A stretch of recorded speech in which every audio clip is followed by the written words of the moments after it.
Now that the Hyper-V is installed, the next step is to configure the virtual networking, and this is done using the Virtual Switch Manager. It allows you to connect your virtual machines to each other, or to the host it is running, or to the internet depending on your needs. A virtual switch is like a digital version of a networking switch. It enables your virtual machine to communicate with each other, with the host machine, and with the outside world, and you manage it using the virtual switch manager.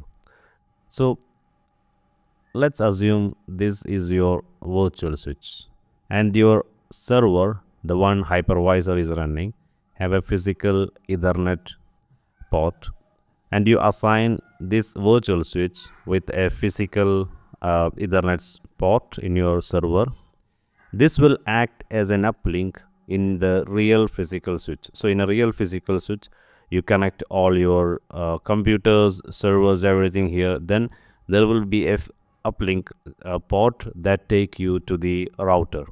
The similar way in a virtual switch, you bind a physical Ethernet port of your server, and these are all the virtual machine connections.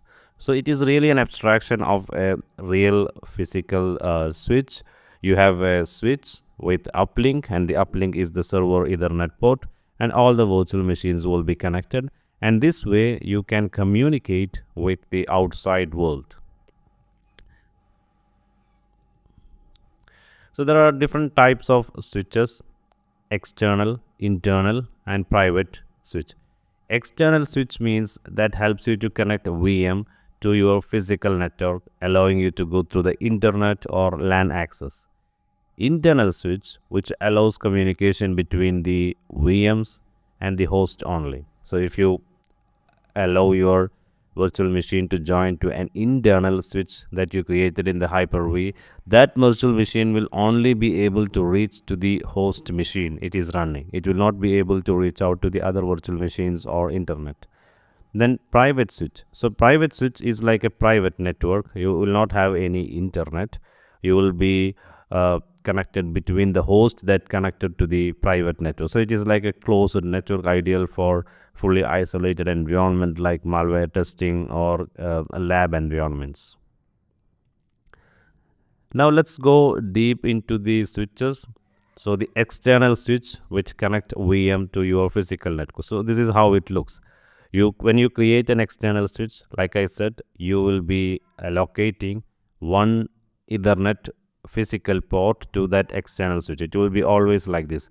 Whenever you create an external switch, you bind a physical port of the Hyper-V host to that external switch, and all the virtual machines which connect to the external switch will be like connected to a port of this switch. So this is actually a physical abstraction of a physical switch where you have an uplink going here, and all the ports are connected by other VMs. So this way the VM will be able to reach to the Hyper-V host, and it will be able to go through the external switch and to the internet, and that's why it is called as external network.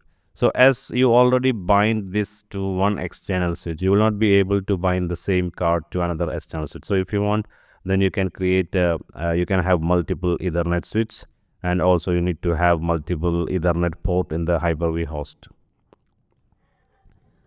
Then we have internal switch. So internal switch allows communication between the VMs and the host only.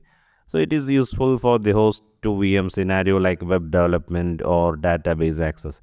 So as you can see, this will not be able to reach to the external because it is not binded to any of the Ethernet card in the Hyper-V host. It reach up to the Hyper-V host. So any VM running in the internal switch, it will only be able to reach up to the Hyper-V host. Then you have private host. So the private is more restricted. You will this is the boundary of a private switch. The virtual machines will be communicating to this private switch, not beyond that. So even it cannot reach to the Hyper-V host or to the external switch. And this is also good in the case where you need an environment for testing, or you need to protect the communication between the VMs, and this is a very practical step to use a private vSwitch. let's go to the virtual switch manager from the Hyper-V manager, and you can see that there is one external switch already there. You can create a new external switch.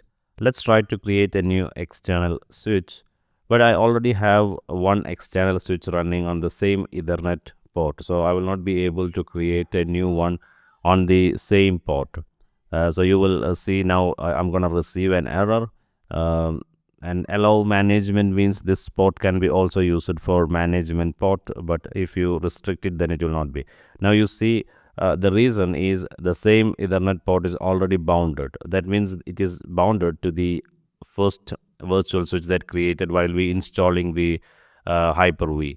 So we have to have an additional Ethernet port. As you can understand that a server means there will be a minimum 4 Ethernet port. So to replicate the same, I'm gonna go to the settings and add one additional network adapter to the Hyper-V host, so that I will have a total of 2 Ethernet port in the same server. I choose Bridget and then click OK. That's gonna stop the machine for a while, apply the settings, then it return back automatically. So now, as you can see here, I have the virtual I have 2 adapters available. To verify it, let's go to the control panel, then from there go to the network and internet, then network and sharing center, where you will be able to see I have 2 adapters, Ethernet 0 and Ethernet 1, and both have IPs assigned. So we only use one Ethernet, that is Ethernet 0, to create virtual switch. Now we have one Ethernet free, so we can create one more external switch, and we will assign the new Ethernet card that we added through the VMware workstation settings. So go to the virtual switch manager once more, then click on create virtual switch. Then here let's give a meaningful name.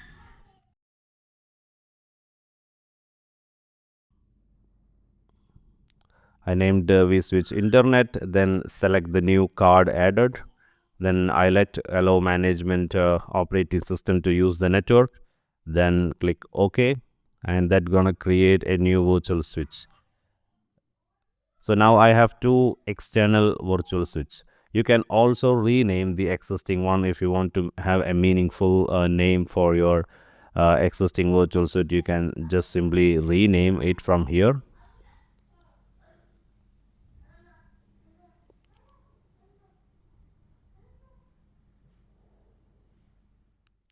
So we have 2 external switches now.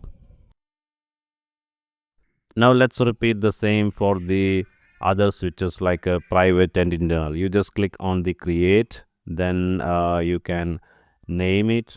Then instead of choosing the external network, this time you choose internal network, then click OK. So now we have an internal switch. The same for the private one, just click on the create virtual switch, then put a name for the private switch, then click OK. And as you see that for these 2 networks, you don't need to enter or select a network card, because these are internal, these are private, so it doesn't need to go talk to the virtual machines outside. Now you have all type of virtual switches. Now let us summarize what we have learned. The Virtual Switch Manager is your gateway to manage virtual networks in Hyper-V. Choosing the right switch type, external, internal or private, helps you to control the VMs, connect and communicate.